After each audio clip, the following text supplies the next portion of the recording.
क्या एक योद्धा एक शांति दूत भी हो सकता है? आज हम एक ऐसे ही राजकुमार की कहानी जानेंगे, बीकानेर के महाराजा गंगा सिंह की। एक ऐसा नाम जिसने पहले विश्व युद्ध में न सिर्फ तलवार उठाई, बल्कि शांति की मेज पर भारत की किस्मत लिखने में भी एक अहम भूमिका निभाई। ये एक ऐसी कहानी है जो अक्सर इतिहास के पन्नों में कहीं खोसी जाती है। देखिए, ये शब्द महाराजा गंगा सिंह के बारे में सब कुछ कह देते हैं। जरा सोचिए, एक तरफ तो जंग के मैदान की धूल और दूसरी तरफ डिप्लोमेसी की चमचमाती टेबल। आमतौर पर क्या होता है, सैनिक लड़ते हैं और नेता समझौते करते हैं, है ना? लेकिन गंगा सिंह ने उन्होंने दोनों ही भूमिकाएं निभाईं। वो सचमुच युद्ध और शांति के बीच एक जीता जागता पुल थे। तो ये कहानी शुरू होती है पहले विश्व युद्ध की आग से। जब ब्रिटिश साम्राज्य ने भारत के राजाओं से मदद मांगी तो कई राजाओं ने अपनी सेनाएं भेज दी, लेकिन बीकानेर के महाराजा ने कुछ अलग किया। उन्होंने न सिर्फ अपनी सेना भेजी, बल्कि इस बात पर जोर दिया कि वो खुद भी अपनी सेना के साथ मिलकर लड़ेंगे। अब उस वक्त दुनिया साफ साफ दो हिस्सों में बटी हुई थी। एक तरफ थीं जर्मनी और ऑटोमन साम्राज्य जैसी सेंट्रल पावर्स, और दूसरी तरफ थे ब्रिटेन और फ्रांस के नेतृत्व वाले अलाइड पावर्स। और भारत ब्रिटिश साम्राज्य का हिस्सा होने की वजह से खुद ब खुद इस ग्लोबल लड़ाई के बीच में आ गया। गंगा सिंह की सेना कोई मामूली सेना नहीं थी। ये थी मशहूर Bikaner camel corps. Middle east के तपते रेगिस्तानों में जहां ऑटोमन साम्राज्य से सामना होना था, ये ऊंट सवार सैनिक किसी अचूक हथियार से कम नहीं थे।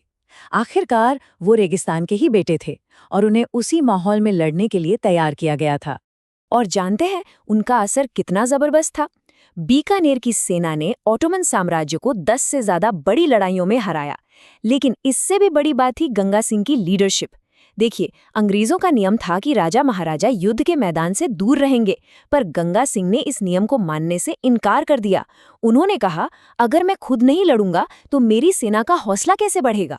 और वो अपनी सेना के साथ मोर्चे पर डटे रहे। लेकिन लड़ाई सिर्फ मैदान पर नहीं लड़ी जा रही थी।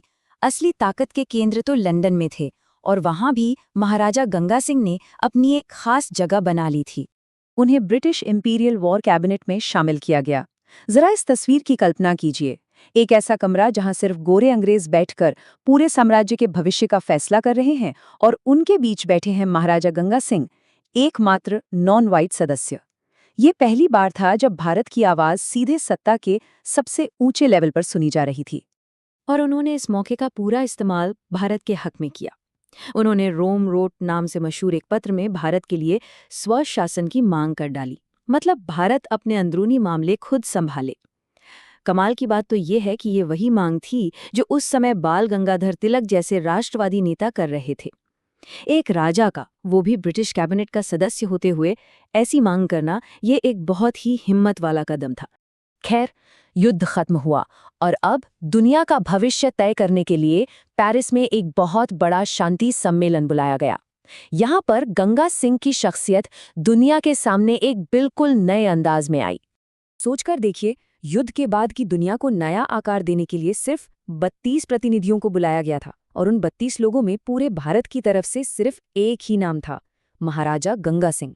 मतलब एक गुलाम देश को दुनिया के सबसे ताकतवर देशों के बराबर बैठने का मौका मिला था।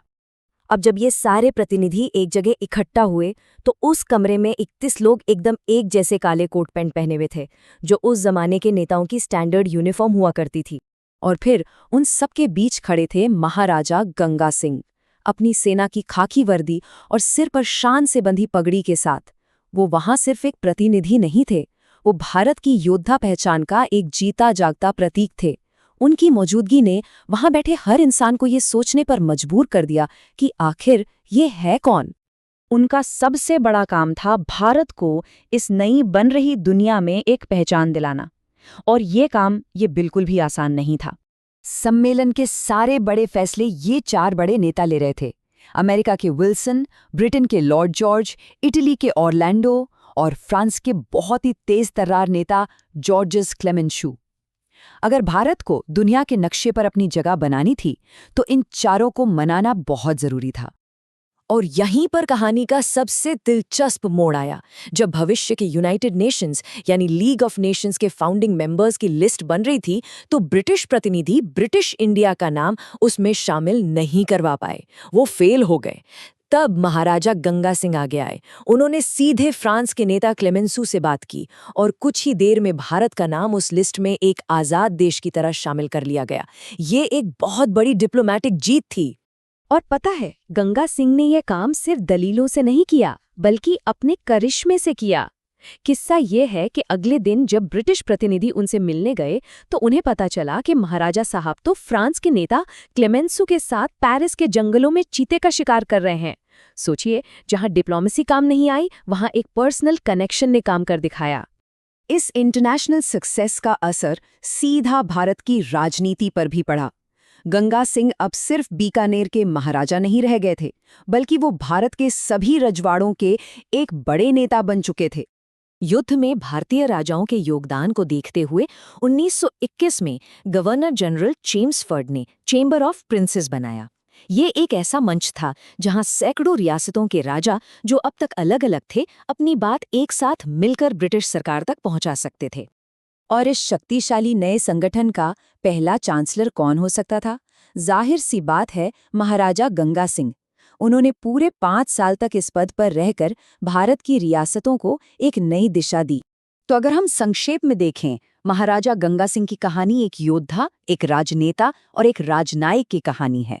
उन्होंने ये साबित कर दिया कि कैसे एक ही इंसान अपने देश के लिए कई अलग-अलग मोर्चों पर एक साथ लड़ सकता है और जीत भी सकता है। महाराजा गंगा सिंह की कहानी हमें ये सोचने पर मजबूर करती है कि कैसे एक अकेला इंसान अपने साहस, अपनी रणनीति और अपने व्यक्तित्व के दम पर विश्व मंच पर एक पूरे राष्ट्र की किस्मत को एक नई दिशा दे सकता है।